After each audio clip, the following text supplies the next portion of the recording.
whole thing about requirements engineering, and I sort of anticipate your question is, why do we need so much work to do anything? Well, the thing is that the cost, if requirements engineering doesn't go right, it's really expensive, right? And the larger the system, the more things are at stake, the more expensive it will be to fix that. And the reason we need to fix that is that when we make a change, it doesn't matter where we are aware of requirements or we are not aware of that, right?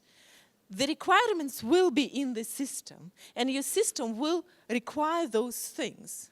It's just us as software developers and software engineers, the question is, are we aware of those requirements or not? So keep that in mind, right, throughout the talk.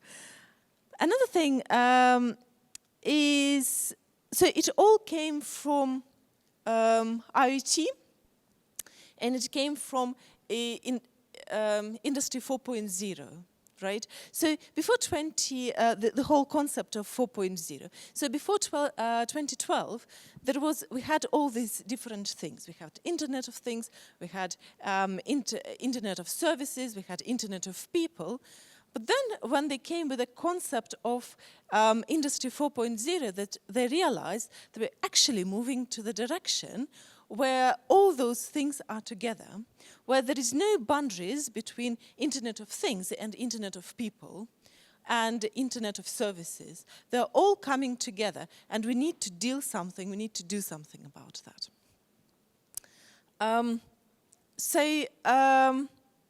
Then, when we start talking about changes and scalability as an example of the change, then we actually talk about changing all 4 components that are involved. And the first component is communication, right? Networks, reliability, security that comes with the networks. It comes with people, right? Different stakeholders, employees, clients, all the people that are involved in the process. And then we have these physical assets, and we have software assets. So physical, it can be anything. It can be hardware, but it can be a space around our hardware. It can be anything that is physical, and then it comes software. So when we do a change, and when we do provide requirements for the change, we actually need to take into account all these 4 aspects. And then it comes to the challenges. Right? So what are the challenges when we actually do introduce this kind of change? And the first challenge is how actually we describe those things, right? So there are physical aspects, and we sort of know how to describe them. And there are cyber assets, and we sort of know how to describe it. But how do we describe them in such a way so that we can reason about them in the same context, right? Not separately there is a hardware, and not separately there is a software, but actually when we talk about them together. Another aspect is how do we deal with feedback and fallback, right? So we have sensors that collect all the information, and then we need to then we have some kind of a software that actually provides the meaning for the all information that we are collected.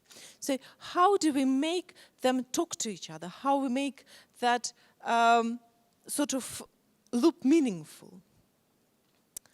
I'm trying to remember the slides that I have now, right? So I'm quite deep. I thought I would get slides a little bit earlier.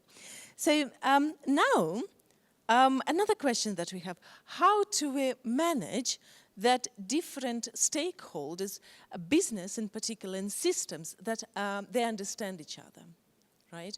So we all know that systems people speak one language, and business people, they speak a little bit different language, well, quite significantly different language.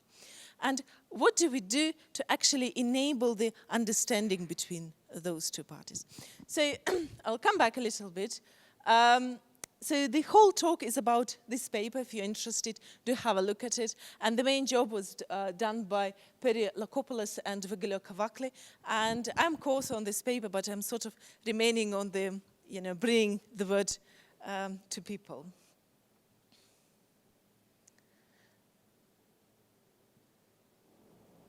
Sorry. So now we're here, the final one. How to specify the requirements in the changing systems, right? And here, when we talk about it, we need a systematic approach. We need a generic approach. We can't switch all the time between different approaches to describe the changes in our system, right? Because, first of all, when we talk about the requirements, it means the whole team must be on board. It won't be enough just one person in the whole team understanding what's going on. It's the whole team. And then our systems, they change all the time. And it's particularly when we talk about scalability, right? We scale and we scale and we scale different aspects. And again, we need to apply the same sort of generic approach to make sure that it's actually applicable and understandable to everybody. So when we talk about approaches, there are lots of them, right? You just need to Google requirement engineering approach, and you will come with a huge amount of those. So I will be talking about only enterprise modeling approaches, and the reason for that this kind of approaches that take into account both aspects. They take business aspects, and they take system aspects into account. And then with this, we have three main ones. So we have goal-oriented, we have agent-oriented, and we have capability-oriented. So the difference between them is what we put in the forefront, right? So what's the most important in particular case? And I will be talking about only capability-oriented. So in all those, in the first one, the focus will be on goals. So we start with the goal. And the second one, agents, so people will be at the forefront. And here we have capabilities. And the focus of the capability, the first one is a reflection. And this is really that stands it sort of apart from other approaches. It's a reflection because we start with the capability and we see what our system in general is capable of doing. And then from that capability, we start looking at what the goals are. And the reason for that is that very often we have in mind that this is our goal, that's what we are striving for. But when we are starting actually looking at what we do and how we do those things, it turns out that actually from our capabilities and from our approaches, how we do things, that's actually we're chasing a little bit different goal. So the first thing, what is done, it reflects. So what's the current goal, and then where we want it to be. Another important thing is alignment with existing. So when we do a change, it doesn't mean that we wipe everything, right? We want keep as much as we can, reuse whatever we can, and then build an improvement on top of that. Another important aspect that capability-oriented approach takes, it focuses on collaboration of humans, of physical assets, and as I said, it can be anything. There's the computers, there's the chairs, tables, everything that we can touch, and then IT, so everything that is software and cyber. And then collaboration with cyber-physical networks and integration into structure. These are also other important aspects. So let's have a look how it works. So we start with the capability, and we can have various capability. So let's think that we talk about car manufacturing, and in car manufacturing, the capability will be painting cars, right? And then we have assets, and each asset, they will have capacity, and they will have ability, right? Capacity that, for example, we have 10 of those car painting machines. And the ability is that each of those machines can paint 3 cars in 30 minutes, for example.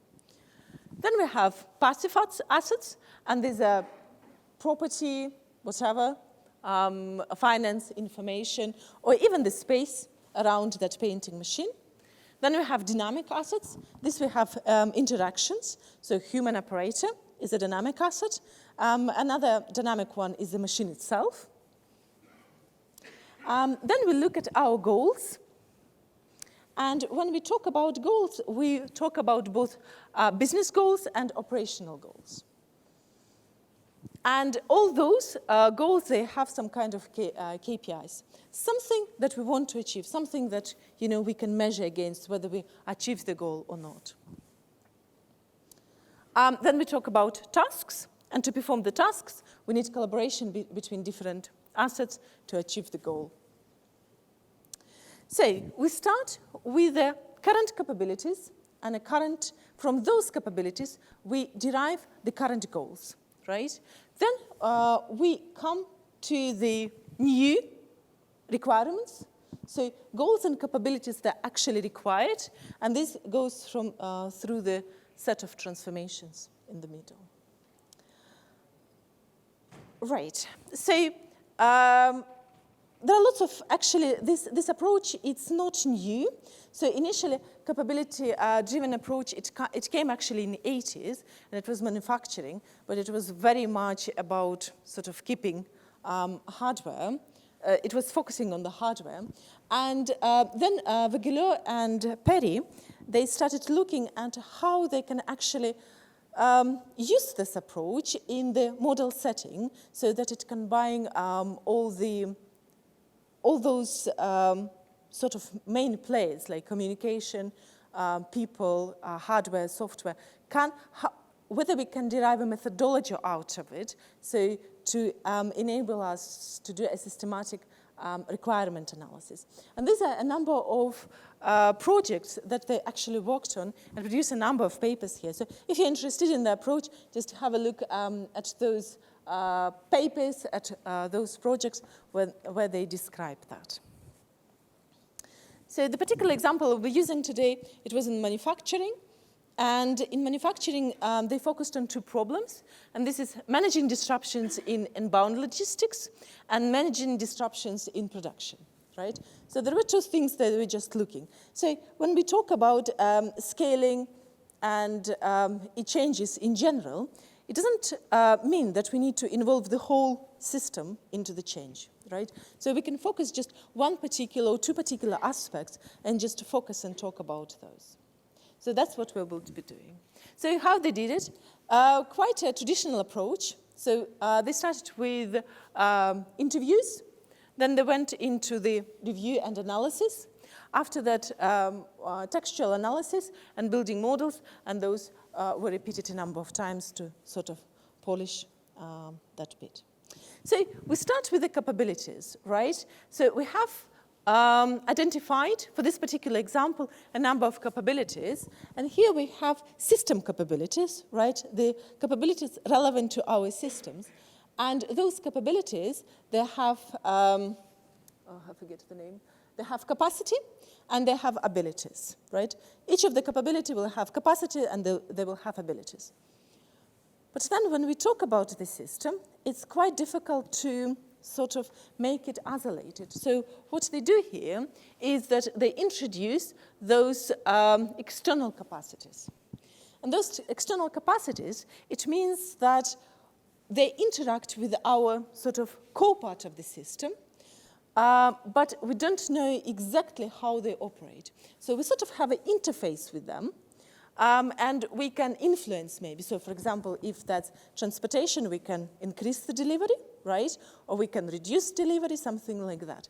But we don't know, and maybe very often don't care, how those things operate internally.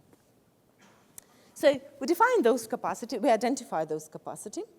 And the next thing, we start building the model now about the goals. So when we talk about capacity, this is the question, what our system is currently doing. What is it capable of, right? So the question here we answer is what. When we start talking about the goal and goal models, then the question is why. So we have these capabilities, but why do we have them? What's the point for those? And here when we start building a goal model. And the way it works is that we start with some kind of high-level goals, and then we start the high-level goal. It consists of two smaller goals, and then we keep building it until we understand what's going on there, right?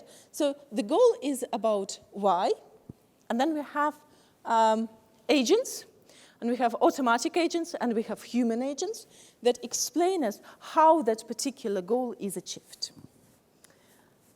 So the goal model is built. The next step is how exactly we do that. And now we build actor dependencies model. So the current here, current means before the change came. So the current reflects to just the current state before any of the changes. So again, we start building all sorts of the tools they use here is a requirement engineering tool. That's the link if you're interested in it. And they just built all sorts of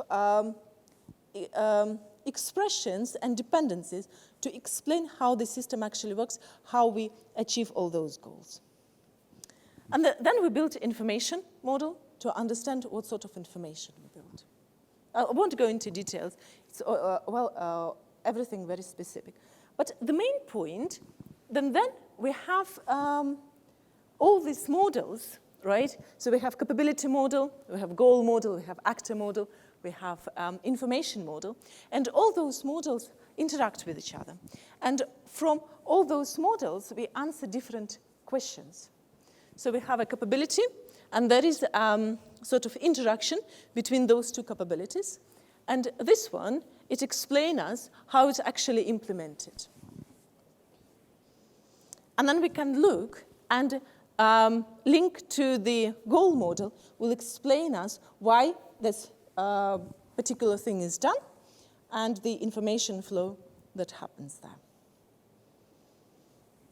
So what we had a system. We started with capabilities. From capabilities, we derived our goals. And then from goals, we derived what exactly we do to achieve those goals. So we had our existing goals, and now we want to change our goals. So what we do the transformation, and we start changing from the existing goals. We modify some of them. Right? So it doesn't mean that our goals change completely, but probably some of the focus shifts a little bit, or we have new goals, or maybe some goals just completely disappear and we don't have them anymore. From the goals, we now go back to our capability model, and we check how our capabilities need to change to meet our new goals. And this means that, for example, some of the capabilities will appear, so we'll need to develop completely new for our system capabilities. Some of those capabilities, like capability 4, for example, it almost stays the same, but there are things that will change. So it means that the assets will change, and the abilities will also change a little bit. And then again, through all the existing schemes, we explain how this change happen, right? So it means that appearing of a new capability, it was triggered by a new goal. And to achieve that, we introduced a new actor. Maybe that wasn't, probably a new one, but maybe it wasn't a new one. Maybe it was just a transformation in what we already had. And then the new information that is going on to support those actors, right? So what we have here is that we had a system with some capabilities. We derived what new capabilities we need, and then we sort of transform this into our actually application model. So our capability model actually defines how we are going to achieve that. So I think I will go to the next one. So I'll do the summary. I'll go back to that quotation. So in summary, the whole system is called ECO, and CORE stands for Capability-Oriented Requirement Engineering. So it's all in there. And the first thing that this approach gives us is a systematic approach, right? So to change a system, it's very difficult. And it means that it's prone to us missing all sorts of aspects. and to make that change and have some kind of assurance that we haven't changed major things, having a systematic approach helps with that. Another thing is that capability approach, it enables us this common language that actually business people and systems people can understand each other, right? So when we talk about capabilities, they are high level enough so that systems people are quite comfortable with what's going on there, and they're not technical enough so that business people can actually also feel comfortable talking about capabilities and see how those capabilities actually transformed into goals. Another thing, it provides flexibility. So I showed you quite a number of models, right? So when we do that, we start with the capabilities, then we build a goal model, then we build an actor model, then we build information model. That's quite a lot, right? And depending on the change they're doing, it can be quite overwhelming. So the system, it enables you actually not to go quite deep. So if you want to stay on the capability and goals, that will also provide you lots of important and helpful information for your transition, whatever transition you're doing. But at the same time, you don't need to change the model when you actually want to look deeper and look at the nitty-gritty details of how exactly implementing certain things. You're staying within the same model, but just go into the more details. There is lots of work to do, there are lots of exciting things to do.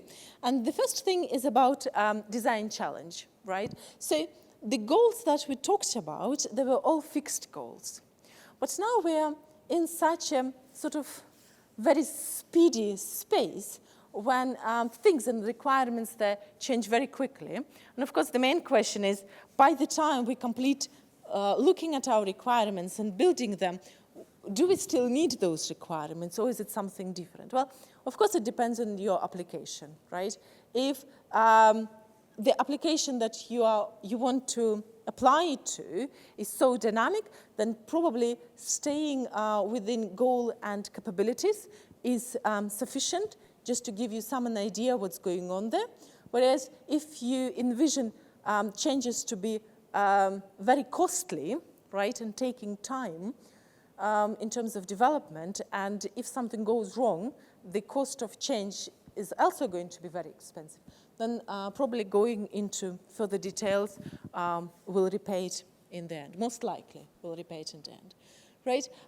Modeling changes. So we have lots of requirements, and some of them functional, some of them non-functional, some of them emergent requirement, right? And how do we reflect all those in the model? This is also future work. A predictability challenge. So we have a system, and then the system behaves in the environment. So if something changes in the environment, system changes. System changes, environment changes. So how do we ensure that this sort of dynamic cooperation between system and its environment, it remains and it's actually taken into account? So now I'd like to go back to Brooks. And he said that the hardest single part of building a software system is deciding precisely what to build, right? And we all know there was another saying that all models are wrong, but some are useful. This one is hopefully will be useful when you plan it for change and taking, thinking, making sort of prone you to think about things that you wouldn't consider not using the system. And that's it. Thank you very much.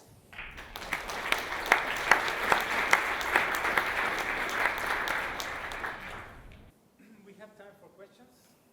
Can you talk to see if it works? Can you hear me at the back? Yeah. Yes, good. Questions? Yes. Yeah. By the way, I don't know what it says about me, but I work at Microsoft and I got a Mac running and I couldn't get the Windows machine running. So The Mac is mine. So. Hello, thank you for a great talk. I just wanted to ask you, is there any kind of mapping between the goal model and the capabilities model? So if, for example, a goal changes, do I know which capabilities are affected? Yes, so you built it with tools, you do the linking, right? So it doesn't stay just within your head, right? But when you sort of change, you can enable that in the tool to make sure that those things are linked. So if you start changing those things, you know sort of to which part that corresponds. So the tool gives you actual links? Yes. Oh, excellent, yeah. Thank you. Any other questions? No? We still have 10 minutes, so we have to look at each other in the eye, like a non-pleasant tube session, because I've been told that you cannot look at people in the eye in the tube. So. All right. Maybe there is coffee outside. No questions? Okay. An applause for her, please. And thank you.